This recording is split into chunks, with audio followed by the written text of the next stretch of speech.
Alors, nous n'avons que des raisons de nous réjouir aujourd'hui, puisque nous voici de nouveau dans un lieu à nous. Je pense que chacun de vous l'a découvert avec curiosité et a apprécié le choix de ce nouveau local qui est vraiment répond, il me semble, à ce qu'on pouvait espérer de mieux. Je crois qu'on peut en remercier chaleureusement le bureau d'ACF qui, après de longues, il y a eu beaucoup de peine finalement à trouver ce lieu, mais voilà, nous y sommes. Il faut remercier en particulier Juliette Devalleux, Laura Petrosino, Yvan Derweken. Je pense qu'il faut aussi remercier Christine Le Boulanger, Maud Ferroge, Anne de Becker, enfin bon, tout le monde y a mis du sien, pour notre plus grand bonheur aujourd'hui. C'est une journée vraiment particulière parce que, vous l'avez sans doute comme moi appris aujourd'hui même, un de nos membres a été nommé analyste de l'école très récemment, enfin moi je l'ai appris cet après-midi. Il s'agit de notre ami Bruno Devalleux, ici présent.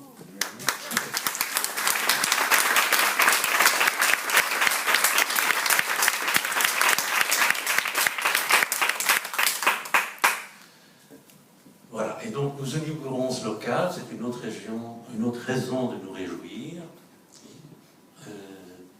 avec une conversation autour du livre de Philippe et moi, Lacan, lecteur de Gide, un livre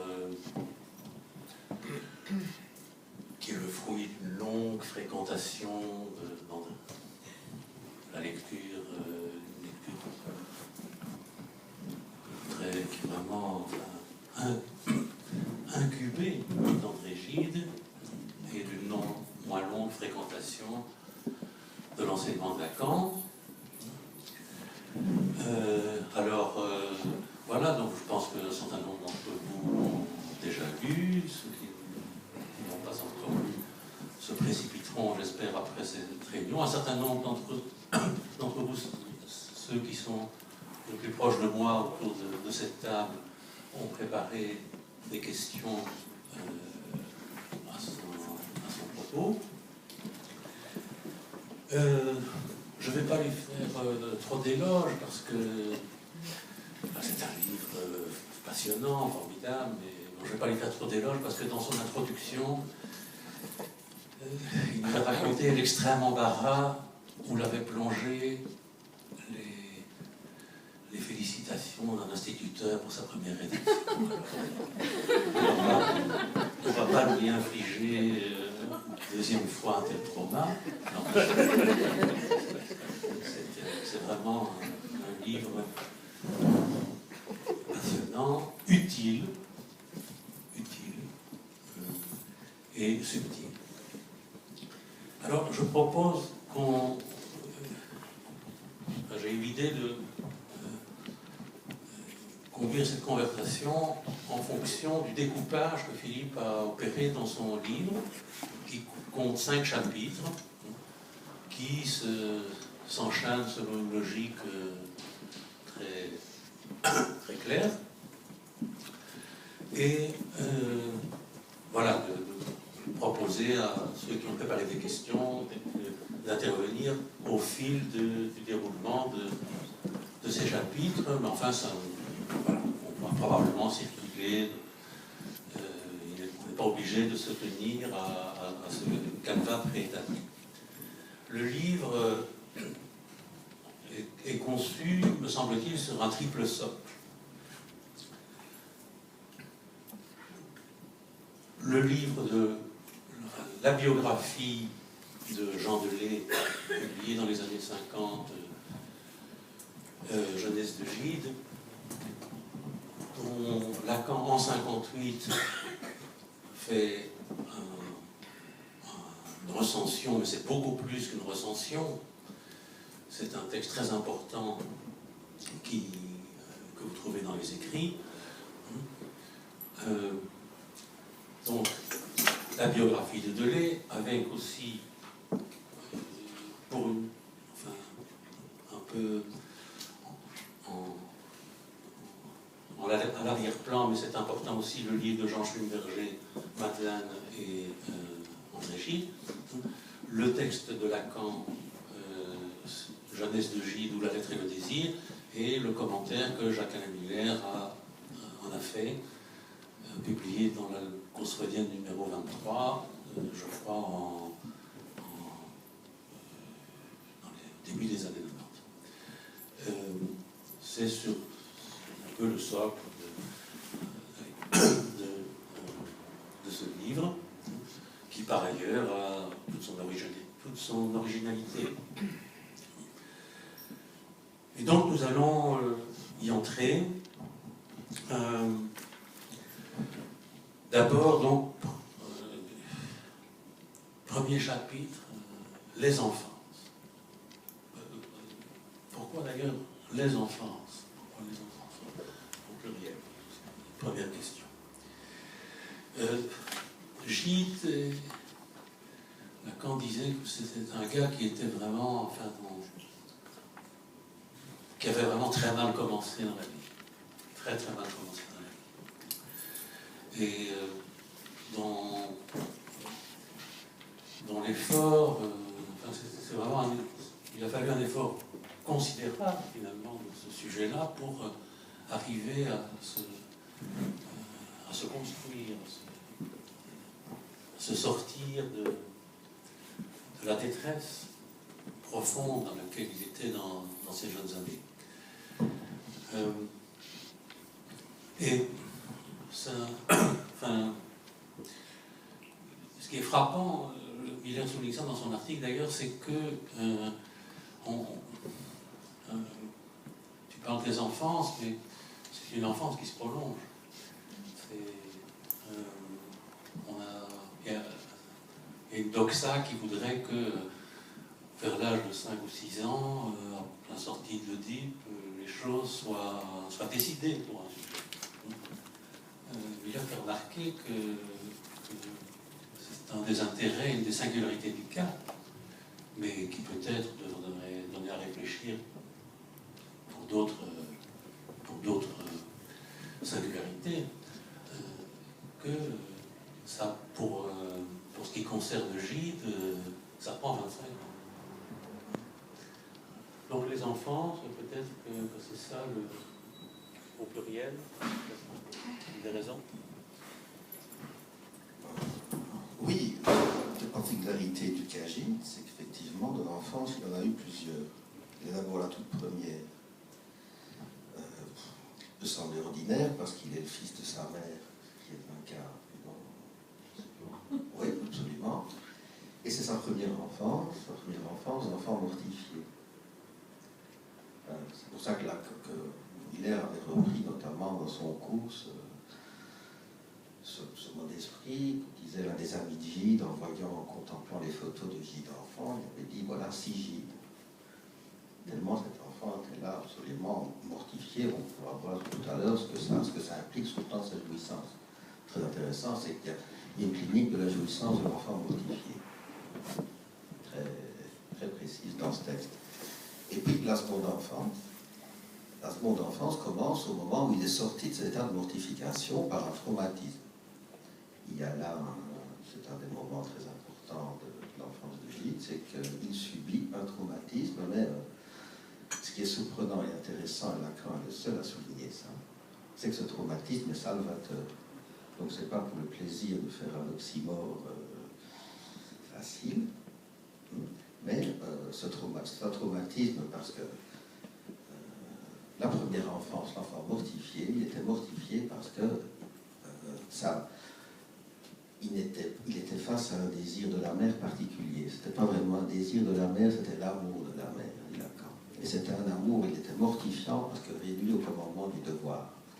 pas le désir, c'était la loi pure et dure, la loi protestante. Bon. Ce traumatisme est salvateur parce qu'il rencontre un désir, il rencontre un autre désir, un désir beaucoup plus vivant. Quand il est séduit par sa tante, c'est-à-dire par la belle-sœur de sa mère, qui était le scandale de la famille protestante, une créole sensuelle, qui couchaillait à gauche et à droite, et ce désir vient, Lacan fait remarquer ça, ce désir vient du dehors, et il est donc traumatisant.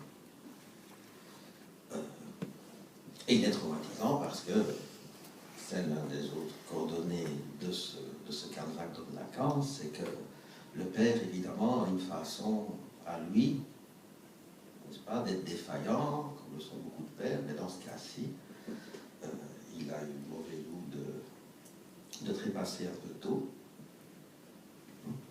quand Gilles avait 11 ans, et il se retrouve absolument enseveli, enfoui par l'amour de sa mère, un amour pour le coup légal, mais évidemment tellement légal qu'il tuait, il ne laissait aucune place à la jouissance. Bon, ce traumatisme est salvateur parce qu'il rencontre un désir qui le vivifie. Ça, c'est le côté salvateur. Le côté trauma, c'est qu'il n'y a rien dans sa conjoncture subjective qui permet de l'accueillir, du fait de l'absence du père. Lacan a d'ailleurs cette formule qui sera appelée une grande fortune d'une certaine façon, c'est que le père, dit que le père manque à l'enfant Gide, en tout cas, la parole qui humanise le désir. C'est comme ça qu'il définit le père dans ce texte-là. C'est intéressant parce que c'est un texte du Lacan classique qui ne fait pas du père uniquement le vecteur de la loi, mais justement un père qui humanise le désir. Cette expression de Lacan, qui est une expression un peu littéraire, qui peut sembler appréciée, du moins très allusive. Et en même temps, dans ce cas-ci, qui s'adapte très bien au cas Gide. Il rencontre un désir, mais il n'y a pas la parole qui peut l'humaniser, c'est-à-dire le rendre supportable. Voilà donc les deux enfances Gide. Je peux continuer comme ça, mais peut-être repasser le micro. Pour les enfants Gide. Oui. C'est vrai que cette affaire de trauma salvateur, ça c'est drôlement, enfin, original.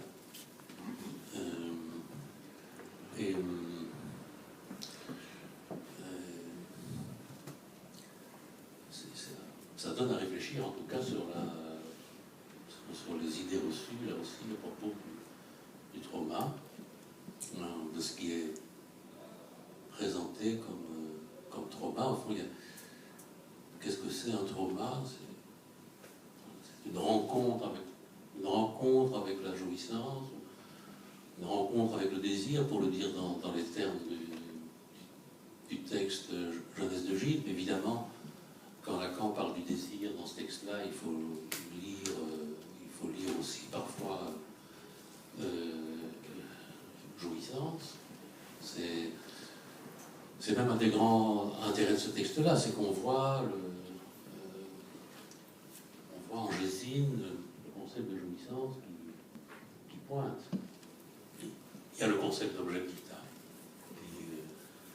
qui véritablement se forge dans ce texte-là.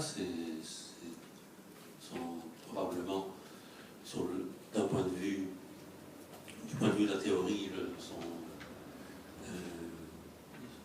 son incidence majeure, mais il y a aussi dans le même fil toute la problématique de la jouissance qui apparaît, de la jouissance justement qui n'est pas dialectisée à la manière du désir, comme c'était le cas dans l'enseignement classique, dans le premier enseignement de Lacan. Ces affaires et ça se joue donc autour de cette question du trauma salvateur. Je ne me souviens plus si quelqu'un, sur le thème sur ce chapitre-là des enfants parmi vous, voulait intervenir. Non, personne. Philippe voulait intervenir. l'un des nombreux intérêts de ce texte de Lacan, c'est que jusque-là, Lacan avait une doctrine de l'amour et du désir qui étaient confondus. Et c'est le premier texte où il sépare le désir de l'amour. On n'a plus l'idée maintenant que la chose peut être confondue, mais pourtant elle l'était. Et dans ce texte-là, vraiment, le désir se sépare de l'amour. Auparavant, l'amour apparaissait comme une sublimation du désir. Un désir, le désir. La question préliminaire, il en parle comme ça. Alors que dans le texte sur Gide, eh bien, les deux mères, Gide a eu 2 enfants, parce que de toute façon, il a eu 2 mères.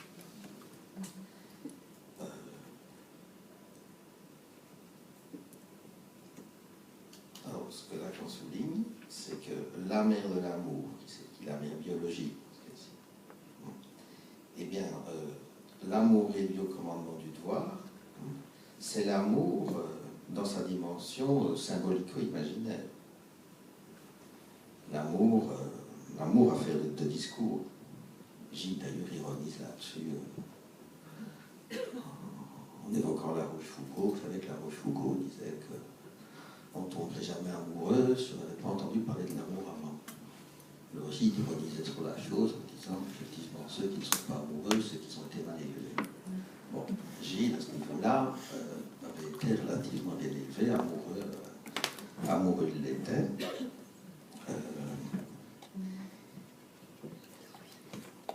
Mais le désir, alors, il sera amoureux sur un mode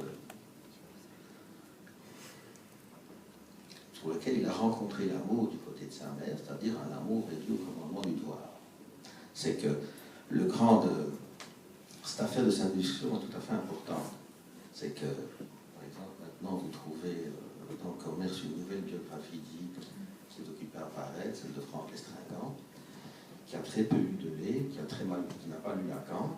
Par contre, il a quand même écrit, le premier volume comporte 1000 pages, et il y a 1000 pages qui s'annoncent pour la fin de l'année, et il y a 6 heures d'entretien sur le site de la règle du jeu, qui sont d'ailleurs intéressants, avec Yann Moix.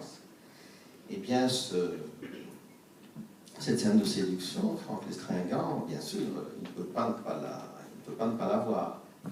Mais en tout cas, il ne saisit pas du tout à quel point le Cagide se construit lors de cette rencontre. C'est que, donc il y a d'abord l'enfant mortifié, il y a d'abord Sigide. C'est l'enfant qui est donc affronté à l'amour réduit au commandement du devoir. D'autant plus mortifié que le phallus, fait remarquer Miller, il trouve ça dans Lacan, il a raison, c'est que pour la mère de Gide, la mère biologique de Gide, l'homme vraiment a quelque chose qui n'existe pas sur le plan de l'érotisme, parce que elle ressortit à la conjoncture de l'homosexualité féminine, très sublime, mais c'est comme ça qu'elle fonctionne, si bien que ça laisse l'enfant Gide complètement institué. Bon. Cette scène de séduction le confronte à tout à fait un autre désir féminin. Bon. Et donc un désir qu'il ne pourra pas supporter, qu'il ne pourra pas assumer. Et que va-t-il faire? Eh bien,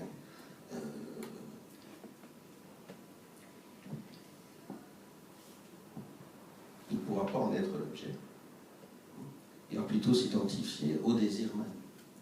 Tout en c'est-à-dire qu'il va désirer en femme, mais il n'acceptera absolument pas, il ne pourra pas du tout supporter d'être l'objet du désir d'une femme. Il lui-même désirera en femme, il désirera qui?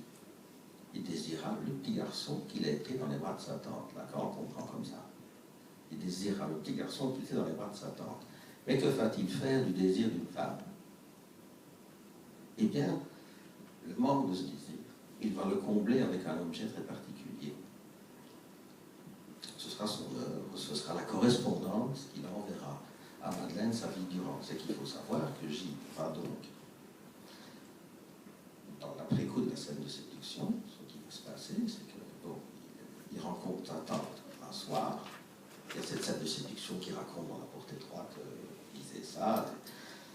Quelques jours après, il retourne dans cette maison. Pourquoi y retourne-t-il? Vous avez compris. Il est à la fois effrayé, attiré, il y retourne et il découvre sa tante, qui bien sûr, lui, l'a oublié. Elle n'a pas fait grand-chose. Cette scène de séduction, elle n'a pas fait grand-chose. Elle l'a caressé, elle a ouvert un peu sa chemise. C'est pas passé grand-chose, mais ça suffisait. Ça suffisait. Il faut voir le rigorisme de l'époque, enfin du moins de la famille ici, était absolument grandiose. Eh bien, en retournant dans cette maison quelques jours plus tard, il découvre sa tante au salon avec un beau militaire. Le mari est isolé dans son bureau, effondré parce que sa femme le trouve depuis longtemps, il n'a absolument pas à faire avec ça. Il va donc retrouver sa cousine qui a 2 ans plus que lui, qu'il découvre dans sa chambre, effondrée en pleurs, parce que c'est une amoureuse du père. Et devant cette scène, il a l'idée, et la Candide c'est décisif, il a l'idée qu'il va protéger cette fille contre l'amour, contre le mal, contre la vie. C'est comme ça qu'il s'exprime. D'ailleurs, il lui dit en partant, ne dis rien à personne, mon pauvre papa ne sait rien. C'est ce que Madeleine pensait. Bon.